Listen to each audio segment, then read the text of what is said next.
রাজনৈতিক বিভেদ এইসব বলে সৃষ্টি না করাটাই ভালো। আপনারা আপনাদের কর্মসূচি নিয়ে মাঠে যান,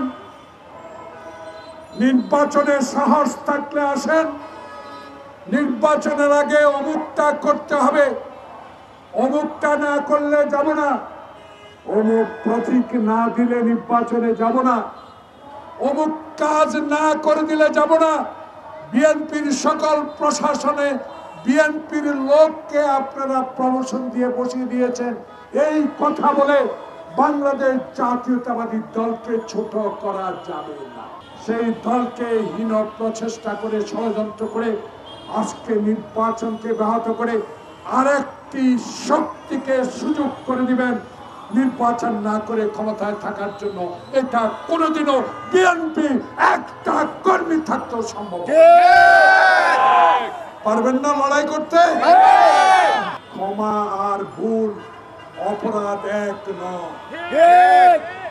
অপরাধের বিচার করবে শেষ দিকে মৃত্যুর পর আল্লাহ, আর এই পৃথিবীতে অপরাধের বিচার করবে জাস্টিস বিচারপতিরা।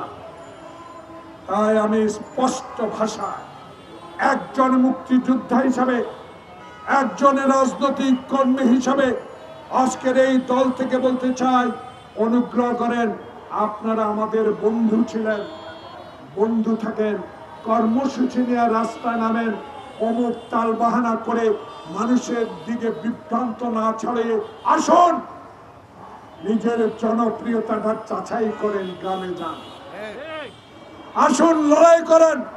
শেখ হাসিনার ছোট বন্ধুত্ব করে কয় সিট পেয়েছেন? যে শেখ হাসিনা বাংলাদেশের অস্তিত্ব পার্শ্ববর্তী একটা দেশকে বিক্রি করে দিয়েছে, এমন বন্ধু চাই না। যে বন্ধু হাসিনাকে আশ্রয় দিয়ে জুলাই জুলাই আগস্টের এই বিপ্লবে হাজার ছাত্র জনতাকে আহত করে হত্যা করে পালিয়ে গেছে, তাকে আশ্রয় দিয়েছ, এমন প্রতিবেশী দেশ বন্ধু আমরা চাই। যেন সব সাহস থাকে।